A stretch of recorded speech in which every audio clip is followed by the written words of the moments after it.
I don't know what the best part of this book's cover is. Flounder's making a great face. The eels tricked me into thinking Ursula would be part of the story, and apparently this copy was kicked out of the public library of West Fargo, North Dakota. Argo Font Book Review, Argo Font Book Review. Ariel is late for dinner. All her sisters are laughing at Adela, who's making an angry face at her seaweed salad. Adela tells Ariel to eat the salad, while the others giggle. Clearly, this is a practical joke, but Ariel isn't smart enough to realize it. She eats the seaweed, which is made out of rubber. Andrina is the practical joker.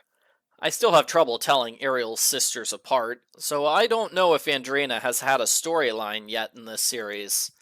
Andrina is playing jokes on everyone because she recently bought a trunk full of pranks from a traveling peddler. I wonder if it's the peddler from Aladdin. Andrina pranks Aquata with a bottle of face cream that turns your face purple. She pranks Ariel with a fake spider crab, and she pranks Atina with a smoke bomb. Ariel has a group project for science class with her cousin Marlon. Cousin? I didn't know Ariel had a cousin. Is he related to her mom or her dad?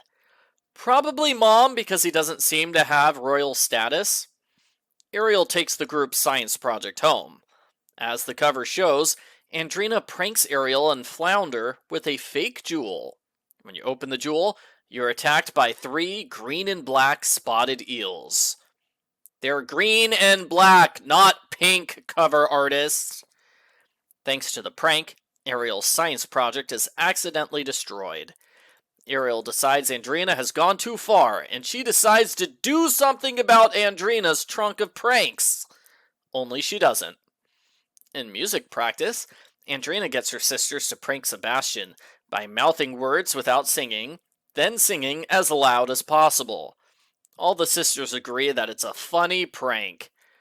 So I guess they're okay with pranks as long as the victim is a stuffy crab they don't like.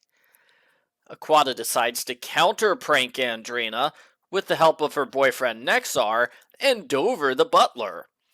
I'm 90% sure these characters never appear outside of this book. Nexar dresses up like a clown and says that Andrina is such a big practical joker, they're making her the queen of clowns. He throws a pie in her face. Instead of encouraging Andrina to stop, this encourages Andrina to be even more of a prankster. Days later, the princesses complain that Andrina must be stopped. Ariel tells her sisters they should do something about Andrina's trunk of pranks. Only they don't. That's twice our characters are given a golden opportunity to end the prank war, only they ignore it. I don't know what they were thinking. Adela cries after being pranked by a squirting oyster, and Ariel gets in trouble in school because of the ruined science project. Cousin Marlon saves the day by disguising himself as a magician. He pretends that the trunk of pranks belongs to him. He forces Andrina to give it back to him, and he pranks her with purple ink. Andrina laughs and apologizes to everyone for pranking them. There's a funny ending, as Adela gets her with a joy buzzer. The end. Post-book follow-up. I thought this book was boring and repetitive. The story is bare bones. It's little more than a long series of pranks. Andrina pranks someone and they complain about it. That setup is repeated about 7 times with little variation.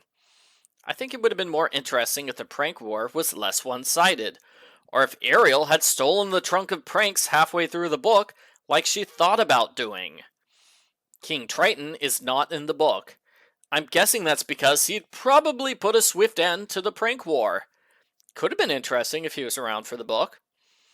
Practical joke is hyphenated in the title, but not in the actual book. I don't know why. Overall, I wouldn't recommend this unless you're a fan of mermaid pranks. I would recommend Babysitter's Club number 112, Christy and the Sister War, as a better chapter book about sisters pranking each other. It's better because it has more to the story than just the same basic prank scene on repeat. I give The Little Mermaid number 9, The Practical Joke War, a thumbs down.